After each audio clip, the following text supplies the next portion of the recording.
Dear students, Assalamu alaikum. Hope you will be fine. Today we are going to start a new topic that is the entry of water into the plant. Okay, before this topic we have studied the structure of xylem and phloem, and you know that xylem is to transport water and minerals and phloem is to transport prepared food.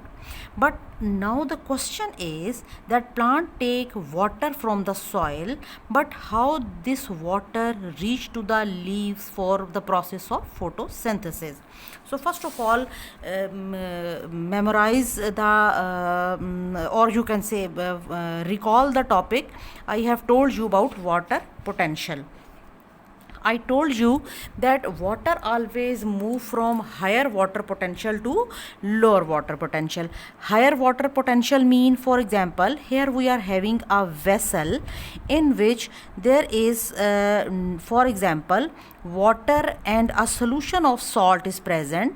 But in this solution, for example, 95% water is present, okay, and just 5% salts are present. Okay, so this will call 95% solution of water. And if we do compare another solution, for example, here in this solution, here for example 70% water and 30% salts are present. Okay, so it's mean here in this solution the percentage of water is less and here the percentage of water is more. So you have to remember that water always move from higher water potential to lower water potential. Lower water potential mean the solution in which the amount of salts will be more and amount of water will be less, that is having less water potential. And the solution in which the quantity or the amount of water molecules is more and salts are less, having more water potential. Okay, so same concept will be here in the route for the uptake of water. For example, what happens, you can see here in this diagram that here you can see that even we have done the structure of root, in which you know that in the root epidermal cells, they are having an outgrowth, so which is called foliferous layer. So here the water, these root hair cells are present. Okay, so from here you can see next is the layer of cortex cells.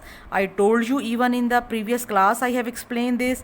Then the layer of endodermis is present. Then you already know a star shape xylem is present.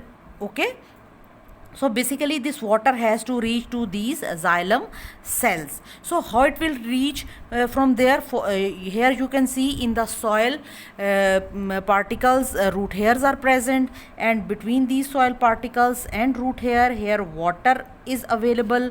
So this water will move inside the root hair cell. How this movement will occur? So I will explain you from here. So what will happen? Again, the same concept which I have told you, that water will always move from higher water potential to lower water potential. So what happens here? Outside the root hair cell, the water content is more than inside the root hair cell. So water will move from higher water potential to lower water potential. Okay, when water will enter here into the root hair cell, so here water potential will increase. For example, this root hair cell is acting as a cell. So here water potential will increase in this cell, but in the cell of cortex, here what will happen? The water potential will be less, mean more amount of salt and less amount of water will be available here. So what happened? Then this water from the root hair cell will move into the next B cell. So when water will move here in the B cell, so here in the A cell water potential will decrease. Again from the soil water will enter into the A cell. And what is going to happen here in the B cell? In B cell the water potential is more as compared to the C cell. So water will move from B to C in the same way from C to D, from D to E. So this movement will continue till the water will reach here to the xylem vessel. Okay, then what will happen? Then water will move from root xylem to stem xylem, from stem xylem to leaf xylem. So in this way water will always move from higher water potential to the lower water potential. So this is the process how water is moving into the xylem vessels. Okay, and you already know xylem vessels are cylindrical and hollow, and the water move inside these xylem vessels from root to leaf. Okay, one more thing is here, diffusion and active transport. Okay, so what is diffusion? You already know the definition of diffusion is that molecules always move. You already know that when molecule always move from higher water, diffusion basically take place in case of gases, and you know when molecules move from higher concentration to lower concentration, it is called diffusion. And you have also read another definition, that is osmosis.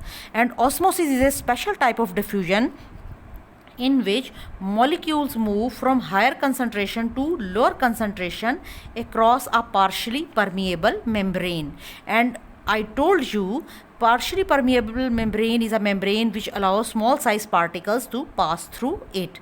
And osmosis take place in water. So here the water which is moving from soil to cells is due to osmosis, and the plasma membrane or cell membrane here act as partially permeable membrane. Okay, now here they are telling you that diffusion and active transport. Diffusion most of the time in Cambridge they used to mix this definition. They sometimes they use even diffusion terminology for transport of water as well. But keep remember that for water transport, for water movement, mostly we use the terminology osmosis. Okay, now I told you that water move from a higher water potential to lower across this partially permeable membrane or the plasma membrane. Okay, so this is taking place by the process of osmosis. But what happens, how salts will move inside these cells? Because plant leaves, they also need some salts. For example, they need magnesium ions for the formation of chlorophyll. In the same way they need other minerals, for example calcium. How these different minerals will move inside? If their amount is more outside the root hair cell, then the process of diffusion will occur.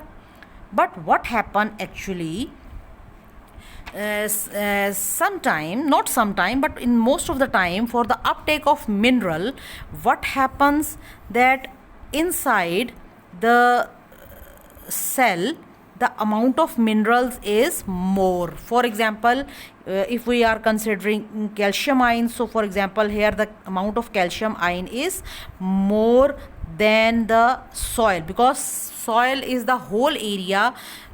So if even in the soil amount of calcium is more, but still we are comparing it with the root.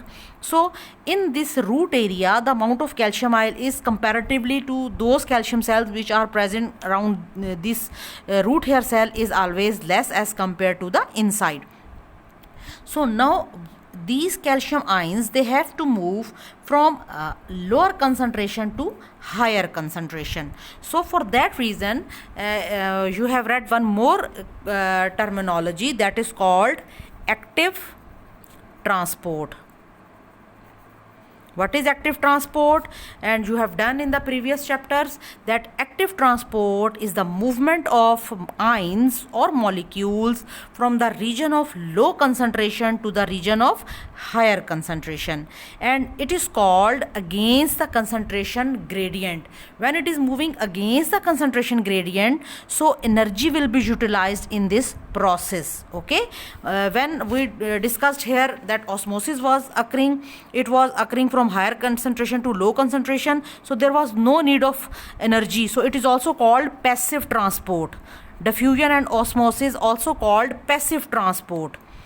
Okay, but this is called active transport because energy is required for this movement, and root hair cell is adapted for that. How it is adapted? So here are some adaptations are given. So first of all, you already know that root hair cell, it has a long you can say structure which is moving out of this epidermal cell. This long structure is increasing surface area to volume ratio. So this expanded portion is increasing surface area to volume ratio, so large surface area is available for the absorption of water and mineral.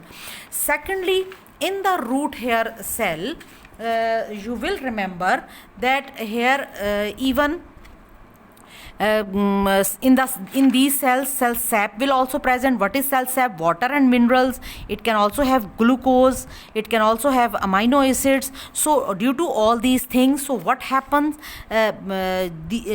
this membrane will not permit these things which are present inside the root to come out. Okay, so by having these minerals, by having glucose, what will happen? Its water potential will decrease, or you can say the concentration of glucose or concentration of salts will be more. Outside it will be less, so water will move from higher to low concentration due to this. Number third, the root hair cells, they are active cells. They have more number of mitochondria in them. Mitochondria, why mitochondria? Because mitochondria are the organelles in which respiration take place to release energy. So they have more number of mitochondria than the other parts of the cells, so respiration can take place, and it can due to that respiration occur, due to these mitochondria, energy releases, and that energy is utilized in this active transport for taking up these mineral. So these are the adaptation which are present in the root hair cell for the movement of minerals. So in this way, water and minerals, they are transported from soil to roots, and from roots to other parts of the plant. Okay, but if there is any confusion, you can ask. Okay, Allah Hafiz.